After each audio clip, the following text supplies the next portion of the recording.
same stage on more or less similar topic.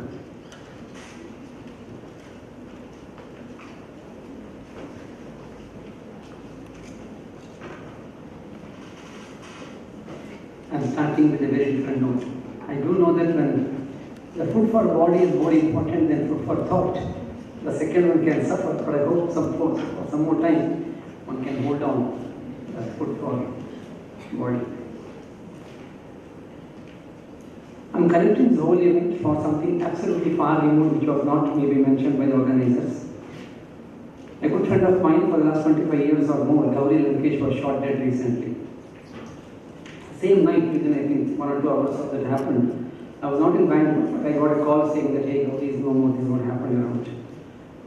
And within few minutes, someone felt something very closely and texted this message to her sister and her mother. I'll just read out what I texted. Lost a close friend, lost someone who was willing to make enemies, someone who dared to live the way others would fear, someone with the guts to show the rot in us, someone of the kind every society should have. Now, what prompted me to maybe message these few lines within a few minutes of hearing the news was very impulsive. It is not very, thought processed, something which comes out after hours of deliberation. Where does it connect to what we are discussing today? Or maybe where I think there is a connection, very long. See, very often we think whatever we are saying is right and all that's right. And others may not think so. So you may not think so, but at least I think there is a connection there. There are not very many people who are talking about all these things one talks about. She was more in the socio-political sector, let's say. And we don't have too many people like Gauri who is in our sector, in architecture and urban design. Too many of us simply conform to what we come across. Including the smart city. Those of you who have possibly gone into the very, very basics of smart city, of course this was discussed in the earlier session here. It all started way back in 2009 and 10 by IBM and Cisco and Siemens. Maybe IBM started the whole thing about it. Primarily to expand their horizons of ICT. The economic recession of 2007, 8, 9 had impacted. So the newer ways of applying, all of us tried doing that, right? So this is all where it began. This is what the analyst have said. I am not saying it. I have read about all this long time ago. So smart city starts at that level, and many of us have been simply accepting smart city without questioning it. So what was good about Gauri was she was questioning. She was willing to make enemies. Many of us don't want to make enemies, especially not consultants, because we lose out on all future opportunities. And so there are various issues we can go into, but we need something like this. That's why we should discuss it, and we'll come to that later on. I just put forth only 3 or 4 very, very big points, more like sutras. The reason why the sutras kind of thing I'm sharing with you is there's a real need to go much more deeper than what you're discussing. The real need. If you have to cure a disease, it's not just the question of looking at the wound and doing bandaging there. It doesn't help. We got to know which worm, which bacteria, which virus is causing it and treat at that level, right? So there's a need to go to the very basics of the cause. One, I'm just putting across only 5 premises here now, very quickly. It's not for the panel to react, but it's just because I'm using the privilege as a moderator to say a few words very quickly. Most issues that we see as urban issues today have become increasingly a conflict between the resource, let me use the word resource, between resources, aspiration and administration. We may call them as natural resource, we may call them as human resource, whatever it is. So there is a kind of an increasing conflict between resources, aspiration and human aspiration. There are different kind of aspirations. Even an aspiration to be famous is also something which is detrimental. If I want to become famous, then somewhere I am no more natural. I become false inside me somewhere. But if I say I don't want to be famous, then maybe I can be natural.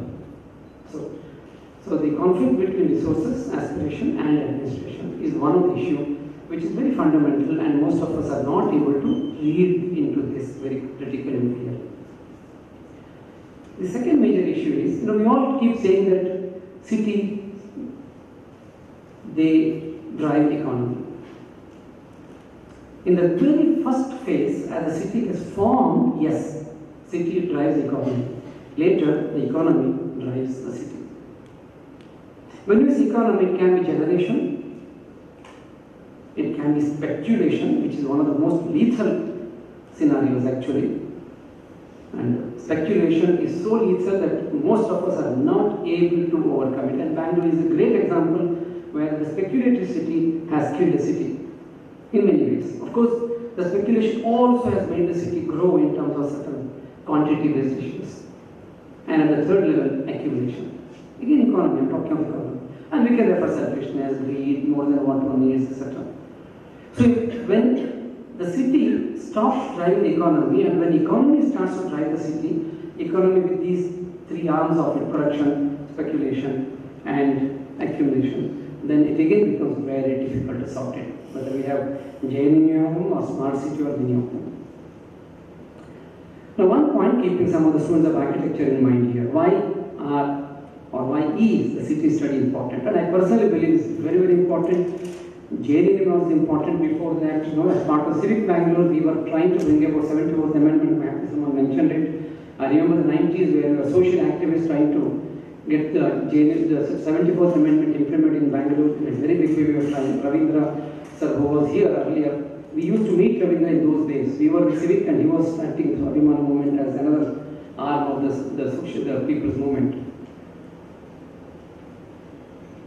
So, again coming back to the issue of why it's important for the students as architecture level. Again, let's go back to the origin of city. In a vacant land which is identified, first few things happen are buildings. So then of course roads come, pathways come, then something else comes and goes on. So in a way, the buildings determine the city. It's like a sutra, so these are very contestable statements, I'm sure. Because when you summarize it, generalize it, they are more open for questioning. But anyway, I'm saying it still. So the buildings initially determine the city. But as the city was, roads, patterns, hospitals, rules, regulation, ownership, registration, a lot of other things happen around. The city starts to determine architecture. There's a shift from architecture deciding the city to city deciding architecture. Which then means if we have to become a good architect someday, we should be able to know how the city determines architecture. That's why all kind of city studies are very, very important for architects. And the last point, fifth one, which is far more fundamental than this, what are cities? Cities are nothing else but a kind of manifestation of how we live. Or for that matter, every settlement, a village, every settlement is a manifestation of how we live. They're only, and they are not an end itself. They all are only a means to an end. Most of the urban interventions we talk about, most of these things we will discuss around, we are only discussing a means to an end. And what is the end? Very rarely we find urban experts speaking about the end. We may hear, of course, philosophers, Tityanathan or J. Krishnamurti or Chinmayananda or whoever else, or at a different level, maybe someone with Dalai Lama. Maybe there are a lot of people who speak about that end. Unfortunately, most of our urban studies, interventions, projects don't talk about the end. We only talk about the means, and that's where somewhere these means only become very limited, very, very limited way of looking at things. Unless we start to look at what a city is a manifestation of our lives and living, and unless we start looking at how we want to live, we cannot define the means of living. So with these few 5 little sutras to share with you all, and open it for discussion. It was a fantastic, I made something 12, 14 pages of notes, thanks to so systematically constructed thoughts, so logically put across. Thanks you all very much. I wish Anup also would have done that, but he's sitting very silent. I've always seen him like a silent sadhu there, but it is great work. Keep it up, sir. So we will have a discussion, and what we'll do is we'll start with the audience first, because already they have got certain amount of time, and I don't know what time the bell rings for the class here. What time is the bell ringing? Then all of us would run out for dinner, for lunch. Somewhere he's not here, so I can say it. He was a diplomatic. He said everything good about smart city, and then finally he said, but we need to question why, after a few days of training, Bangalore floods. Then he said, why we are not able to maintain our cities clean? Why we are not maintaining our lakes? When I posed those 4 or 5 whys at the end of his talk, I thought that was really the crux of his talk. The initial part was our data you can get from any internet, any website, it doesn't really matter much. So his insight was in the last 5 whys, which came in the last 3 minutes. The rest of them were all general things. Likewise, I think when Brinda ran the critique on smart cities, I did radio constructed the critique of the smart city. Many of them have great valid points about it. Of course, the presentation, I actually forgot to make a note of the film names. The film name is the film was done by one Mr. Cook, Jared, some name it was. Mr. Cook. Dr. Gautam, what is the name of the film you showed? Or the name, or is it?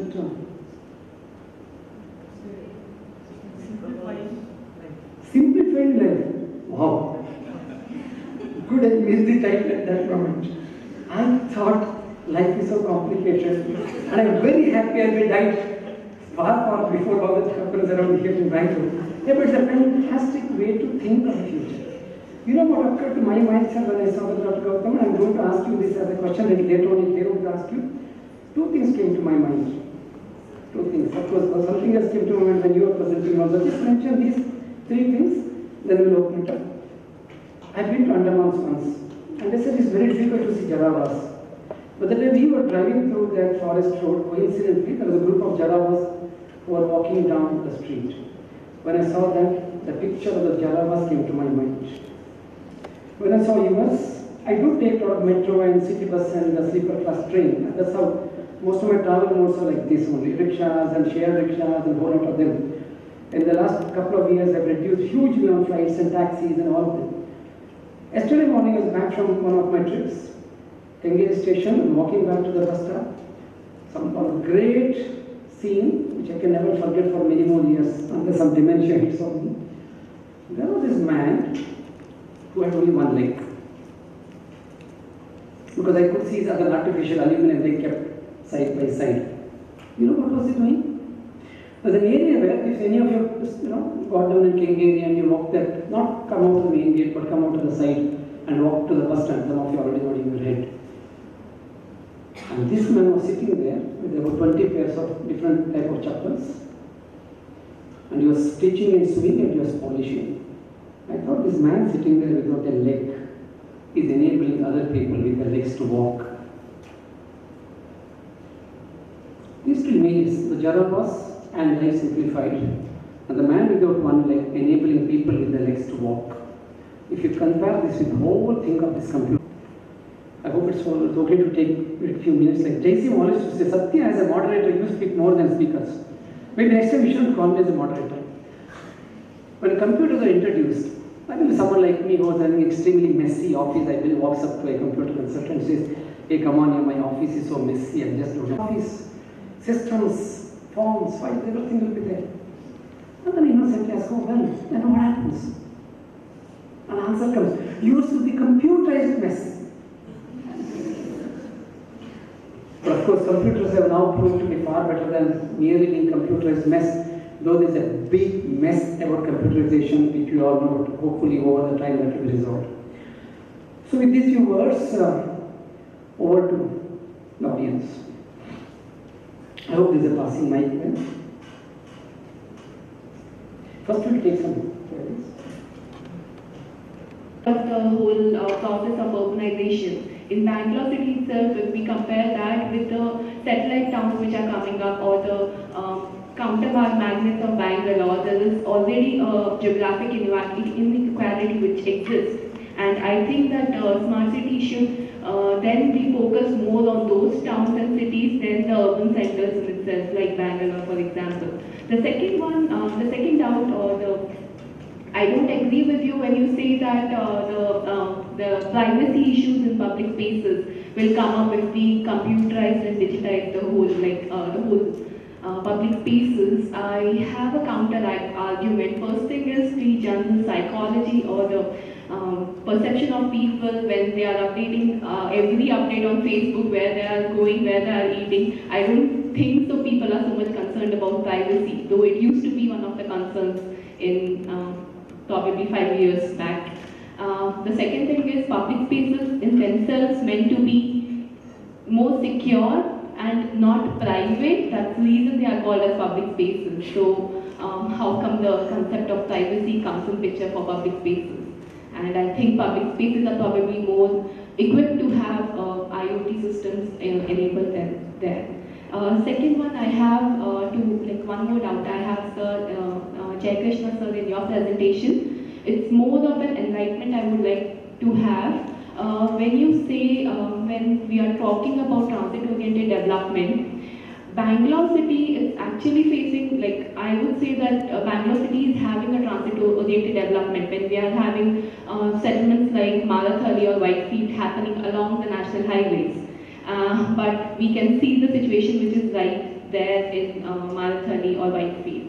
How does IoT could help us, or smart city concept could help us to solve those myths?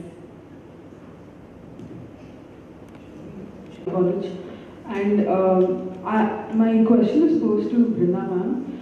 So you had brought up the point about how the smart city concept needs to be a little more inclusive of in terms of everything. So, but at the same time, you were talking about how the development that was going to happen for the smart cities would sort of begin with individual nodes, which may create a sense of inequality. But my question is, if the development is happening in a sort of nodal manner, then isn't it targeting the sense of place and the individual requirements of a certain area in a better way, rather than if it was sort of acting as a blanket development over the entire place?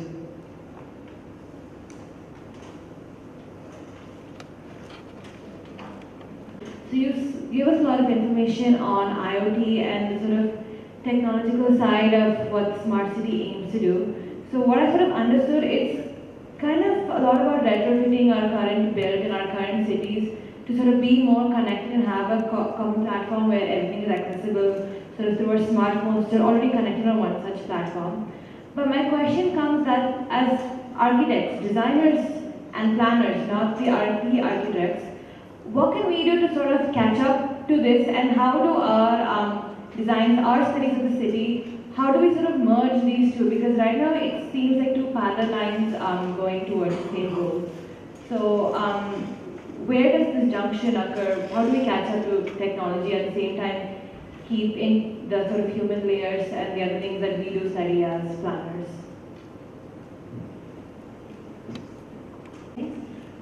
Myself, Kokila Mohan, I'm an alumni of UD department over here.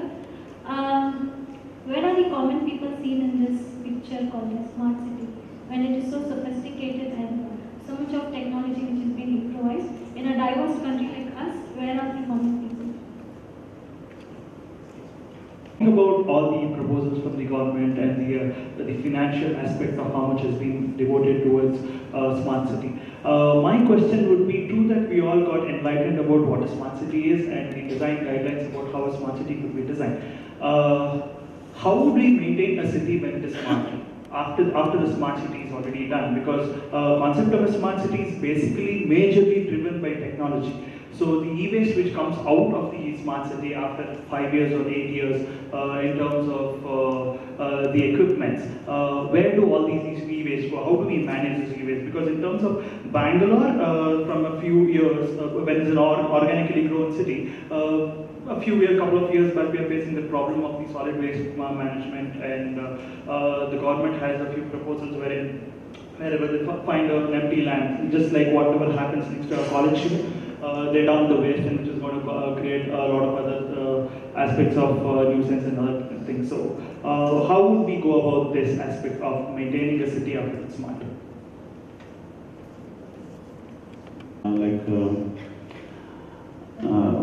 How we can include the basic human needs into the smart city concepts or designs, whether it is through IoT or any other means, like people's aspirations. One is we need non-adulterated food for eating, we need clean drinking water, we need uninterrupted power supply, we need quality education to the students, and we need employment opportunities. So can this be addressed through any of these smart city proposals? Advocating the Internet of Things. We saw in those videos that there were people within the same family contacting the other person in the other room using a phone or some kind of device. So isn't the Internet of Things and software dividing people of a city instead of uniting them? And then what are we trying to protect over this as a whole? That's my question. My question is addressed to Gautam sir. So you spoke about the Internet of Things, how everything can be digitalized and interlinked with each other. The question arises that how vulnerable is our technology to be attacked from hackers and other terrorist organizations, and how can we make it foolproof? Thank you. Data and quantity is a great success.